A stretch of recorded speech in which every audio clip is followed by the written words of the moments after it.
Hey everybody, today we're going to learn about box and whisker plots. This is part of 12-4. Suppose you are moving to a new town and are looking for a warm climate. You can choose between Morel or Glenville.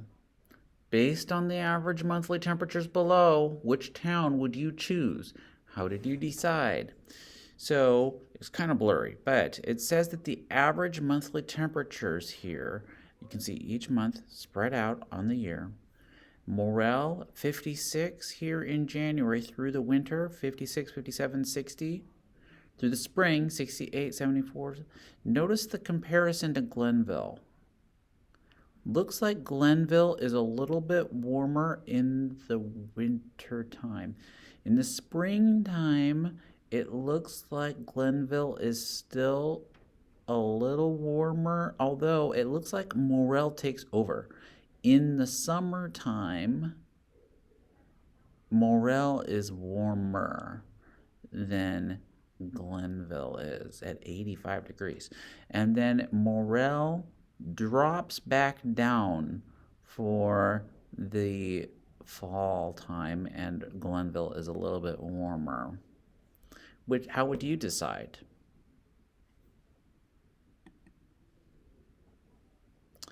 Vocabulary. So first of all, you're going to need to know some terms in order to be able to understand box and whisker plots. First of all, you're going to need to know what a quartile is. A quartile is a value that divides a set into 4 equal parts. So my minimum here is my minimum value on this example data is 2. My maximum is 25. Now, if I divide those values into 4 equal parts, then I would put my quarter 1 right here, my median right here at 11. It's the value that's in the middle, and my quarter 3 right here. Median is also called quarter 2. The interquartile range is another thing that you're going to need to know, the difference between the third and the first quartile. So from here to there, Q3 minus Q1 equals your interquartile range. Answer the questions. Here's a data set. Now, in order to answer these questions, you really are at a disadvantage if you leave them out of order. So the first tip is first arrange your data in order before answering any questions. All right, so I have 75, 80, 125, 126, 136, 140, 140, 350. It's way easier to see this way. What is the minimum? The minimum is 75. What is the maximum? Did you get 350? Good. What is the median? The median is, it's those 2 values. Take those 2 values, divide by 2, that should give you 130.5. What is the Q1? Looks like my Q1 would be between these two. So I would have to go 80 plus 125 and divide that by 2 to get there. What is the Q3? 140 plus 140, divide by 2, that equals 140. So it's about right there. Box and whisker plots. Here's what they actually look like. A box and whisker plot summarizes the data that we've just been going over by placing it on a number line. It has a box, and it has whiskers. I guess like cat whiskers? I don't know. That's what they call it. A box and whisker plot. This is how to read a box and whisker plot. So the point out on the side, on the left side, is the minimum. The point out on the right side is the maximum. This line over here represents the Q3, and this line over here represents the Q1. This line represents the middle of the data. Let's make a box and whisker plot. This is crops harvested in the USA. I think this data came from 2011. I'm unsure on that one though. But anyway, here's what was harvested in the USA. So in year 0, 314.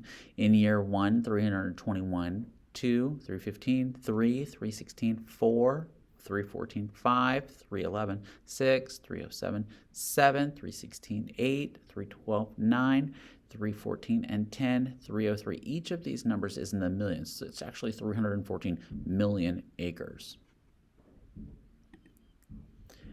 Step 1, order the data. There they are in order. Then I can easily see where my values are, my minimum, my median, my maximum, as well as my Q1 and Q3. Create a number line for the data. There's my number line so that I could actually place each of these values on the number line. Then draw the box and whisker plot. Let's see, so why don't we do it in red, and my whisker plot at 311, if my Q1 is at 311, then I would come over here and I would go and my Q3 is at 316, then be right here. Okay, so now I know where my box is. My median is at 314, so that's right here. That's my midline in the box. Then my max is at 321, so that comes out to here.